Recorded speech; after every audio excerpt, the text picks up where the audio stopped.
ہمارا یقین کمزور ہے، اللہ کے وعدے تو سچے ہیں۔ اللہ کا ذکر کرتے رہا کرو، چاہے گھر میں ہو یا راستے میں، کیونکہ جس چیز کے سامنے اللہ کا ذکر کرو گے، چاہے وہ پتھر، پھول، درخت یا کچھ بھی ہو، قیامت کے دن گواہی دے گی کہ یا اللہ، تیرا یہ بندہ تیرے ذکر میں مشغول رہتا تھا۔ اللہ پاک نے انسان کو دل دیا، لیکن اس کا سکون اپنے پاس رکھا اور فرمایا یاد رکھو، دل کا سکون صرف اللہ کی یاد میں ہے۔ اللہ سے رجوع کرنے میں دیر نہ کرو، بے شک اس نے عرش الہی پر تحریر لکھ دی ہے، میری رحمت میرے غضب پر حاوی ہے۔ کسی کا دل اتنا مت دکھاؤ کہ وہ اللہ کے سامنے تمہارا نام لے کر رو پڑے، کیونکہ ٹوٹے ہوئے دل سے نکلی آہ عرش تک جاتی ہے۔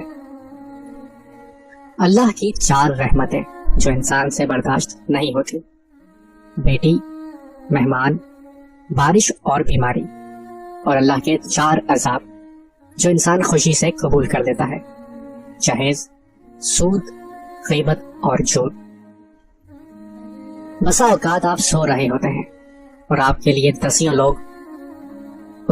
دسیوں لوگوں کی دعائیں آسمان کے دروازے کھٹکھٹاتی ہیں، کسی فقیر کی جس کی آپ نے مدد کی تھی، یا کسی بھوکے پیاسے کی جسے آپ نے کھانا کھلایا تھا، یا کسی غمزدہ کی جسے آپ نے خوشی دی تھی، یا کسی اجنبی کی جس سے آپ مسکرا کر پیش آئے تھے، یا کسی مصیبت زدہ کی جس کی مصیبت میں آپ کام آئے تھے۔